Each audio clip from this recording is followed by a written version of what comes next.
ભાવનગરના મહુવામાં free fire game અને Instagram મારફતે સંપર્કમાં આવેલા હરિયાણાના યુવકે એક સગીરાને લલચાવી તેનું અપહરણ કર્યું હતું.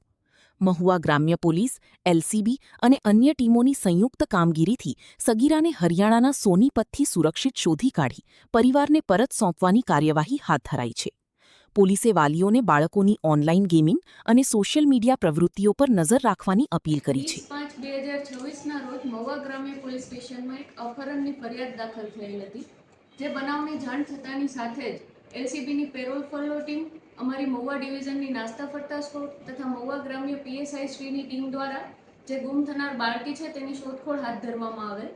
એવામાં ટેકનિકલ સોર્સિસ તેમજ હ્યુમન સોર્સિસના આધારે અમને માહિતી મળેલ કે મૂળ એમપીના તેમજ હાલ સોનીપત હરિયાણા ખાતે રહેતા એક યુવક દ્વારા આ બાળકીનું અપહરણ કરવામાં આવેલ હોય. જે સમગ્ર બનાવની જાણ થતાની સાથે જ થાણા ઇન્ચાર્જ શ્રી મહુવા ગ્રામ્યની એક ટીમ તાત્કાલિક હરિયાણા ખાતે રવાના કરી દેવામાં આવેલ અને ત્યાં પહોંચતાની સાથે જ તેઓ બાળકીને શોધી કાઢવામાં સફળ થયેલ હોય અને હાલ આ બાળકીને અહીંયા પરત લાવી અને તેમના વાલી વારસાને પરત સોંપવાની કાર્યવાહી હાથ ધરવામાં આવેલ છે.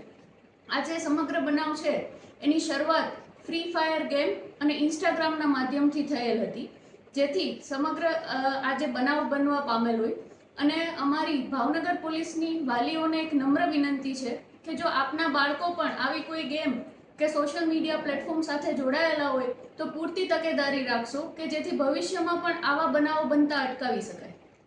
આ અપહરણ થયું હતું એની અંદર આરોપીઓ કેટલા હતા અને કઈ રીતે અહીંથી મહુવાથી અપહરણ થયું હતું? આ સમગ્ર બનાવમાં ખાસ તો શરૂઆત ફ્રી ફાયર ગેમના માધ્યમથી થઈ હતી.